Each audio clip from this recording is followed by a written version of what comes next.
Quien les habla, Carlos Soler, coronel del Ejército del Arma de Infantería en uso de Buen Retiro y experto en temas de derechos humanos y derecho internacional humanitario, exdirector de Derechos Humanos del Ministerio de la Defensa. De manera académica, frente a algunas eventualidades que se han suscitado, algunos comentarios, algunas posturas, muchas personas han opinado frente al uso de fuerza contra un objetivo en el departamento del Putumayo. Yo quisiera aclarar varias cosas, aportar a algunas otras y participar académicamente en el debate que esto ha suscitado de manera muy tranquila. Lo primero que uno tiene que analizar es cuál es el marco de uso de fuerza aplicable, si eran los derechos humanos o si era el derecho internacional humanitario. Claramente, si se tiene un objetivo identificado en el terreno, si hay un trabajo previo de inteligencia, si existe, como lo hemos visto, un anexo de inteligencia, un seguimiento de inteligencia, y hay una evidencia fotográfica de una fijación de un blanco en un lugar del territorio que cumple las características objetivas que el derecho internacional nos explica para aplicación de fuerza en el marco del DIH, Derecho Internacional Humanitario, es bueno decir que esta operación se planeó y se ejecutó en este marco, en el DIH. ¿Y cuál es la diferencia cuando alguien comienza a hablar de derechos humanos? En derechos humanos también se aplica fuerza, pero como última ratio, es la última opción ante una agresión inminente y actual que ponga en peligro un bien jurídico tutelado principal como es la vida de los funcionarios públicos, soldados o policías. Aquí estamos hablando de un marco de DIH y el DIH es el derecho de la guerra, el derecho de mínimos. Es decir, que estaban las características, se planeó y se hizo una orden de operaciones para usar fuerza letal en DIH por unidades especiales, hay que decirlo, unidad especial con entrenamiento especial y con capacidades especiales. Es decir, soldados muy formados una operación conjunta de la más alta élite de las tropas especiales, de las fuerzas militares, que no es el ejército, hay ejército, armada y fuerza aérea, y lleva un componente de policía judicial. Es decir, hay una operación de penetración, una operación de infiltración, se ubica el blanco, se da una orden, que es un acto administrativo de uso de fuerza letal, hay infiltración por varias avenidas de aproximación, hay observación y se entra en combate, se hace uso de fuerza letal, porque la instrucción era esa, fuerza letal como primera opción porque el blanco está identificado. Se presenta un intercambio de disparos y hay unos muertos. Entonces entra una cantidad de personas a hablar de violación de derechos humanos, de ataque contra una colectividad. El contexto del anexo de inteligencia que he visto y he escuchado hablar a varios de los que participaron, entre ellos al comandante estratégico de la operación y a los quienes participan en este tema a nivel de planeamiento. Hubo un planeamiento que debe estar montado, es un proceso militar para la toma de decisiones. De ese proceso se pudo depurar a través de la verificación del informe de inteligencia que se requería uso de tropas especiales y la cantidad de fuerza a utilizar. Y se determina que es DIH y los expertos en derecho operacional y en planeamiento planean las rutas de infiltración, planean la cantidad de fuerza necesaria, planean, supongo, algunos desembarcos y algunas rutas de aproximación y se aproximan a un blanco, lo fijan en el terreno y hacen uso de sus armas, legítimas las armas de la nación. Allí lo que yo veo es una operación que hubo planeamiento, independientemente del resultado, porque ojo que ahí entra a jugar el derecho penal y el derecho penal internacional. Entonces, ya ahí entran unas garantías constitucionales y legales. Primero, ¿a quién se iba a atacar? A un grupo armado al margen de la ley. ¿Es legítima la operación? Ahí hay una orden de operaciones esa orden de operaciones, ¿qué es lo que es? Es un acto administrativo. Y la teoría del derecho administrativo dice que hace acto administrativo, que es una voluntad de la administración de crear, modificar o extinguir obligaciones, es legítimo y solo puede ser desconocido por una orden de un juez.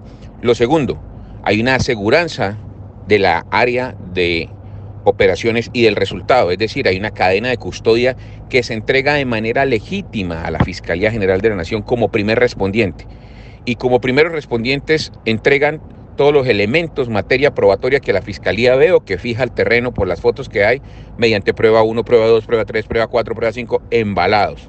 Se han empezado a generar una serie de situaciones. Las personas que en el área se encuentran, en un área que por 25 años ha sido objeto de confrontación entre grupos armados ilegales, con gran presencia grupos de milicias, con gran presencia de grupos con capacidad disuasiva, con armas sobre la población civil, milicias que controlan el territorio, porque es que para hacer uso de fuerza letal en DH debe de haber un control territorial de la contraparte. Allá había un control territorial difuso y un control territorial fuerte y férreo. Allá no llega y no entra el que quiera, que venga de permiso, que yo vengo de visita. No, allá hay un control y para ingresar allá debe conocer a alguien de allá porque es una zona controlada por una zona que tiene mucho control y donde mueve mucha coca, mucho laboratorio de clorhidrato de cocaína, y la gente está viviendo bajo la presión de un arma en la nuca.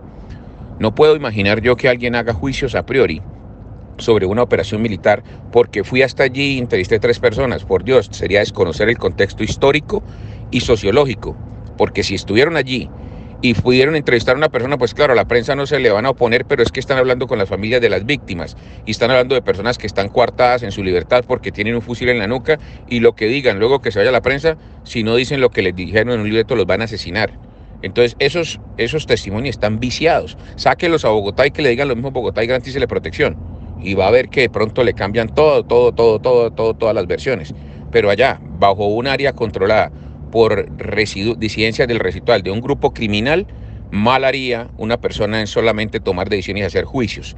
Pero yo llamo la atención también en que frente a juicios de valor solamente los puede hacer verificando las pruebas allegadas al expediente y evaluando la cantidad de fuerza necesaria y evaluando el contexto, recordando que estas unidades especiales tienen equipos de filmación, un juez de la República, luego de que un fiscal y unos personal del cuerpo técnico de investigaciones haga uso de todas las herramientas legales y de reconocimiento y de testimonios, y evalúe también las capacidades electrónicas y evalúe las filmaciones y evalúe en una línea de tiempo el uso de fuerza y la planeación y la materialización de cómo fueron los disparos y también de las necropsias de medicina legal, evaluando si existe tatuaje, anillo de domamiento, porque una cantidad de cosas que se comienzan a decir adolecen del profesionalismo que tienen las unidades más especiales de entrenamiento de las fuerzas militares, una con férrea formación en derechos humanos y férrea formación en DIH. Entonces, tratan de hacer ver a la fuerza militar también como unas personas que llegaron disparando contra una pobre población, que tampoco creo que sea el tema, porque de eso no se trata. Allí no eran tropas regulares, allí ni siquiera eran tropas con mediano entrenamiento, son tropas que tienen especial entrenamiento y capacidades especiales diferenciales y que han estado en miles de combates y no se asustan ni disparan porque sí. Entonces, allí tampoco podríamos decirle a los soldados de las unidades especiales que entonces se dejaran matar ante una agresión, porque es que si llevaban uso de fuerza letal y llevaban autorización para uso de fuerza letal, pues utilizaron fuerza letal. Ahora sobre el resultado tendrán que pronunciarse las autoridades. ¿Y qué tienen que evaluar? Pues las autoridades tienen que evaluar las pruebas legítimamente recaudadas, no los testimonios de Pedro, Juan o Marcos que dijo ante una cámara y que luego vamos a decir que es que tiene reserva de las personas. No, allá es con nombre y cédula y declara. Y yo evalué y tal, y se mira el prontuario, qué pruebas existen contra estas personas, y si los muertos tenían con prueba de absorción atómica, habían efectuado disparos, utilizado armas, y eso también es una prueba.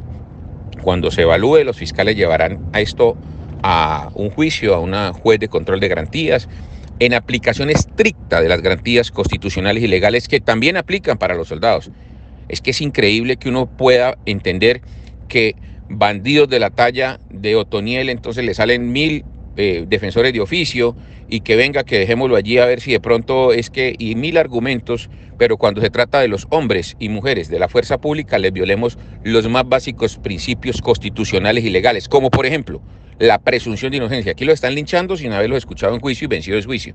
Aquí están tomando decisiones a priori por testimonios de 2 o 3 personas que tienen vinculación directa con los muertos, y están hablando de su dolor, entendible y respetable.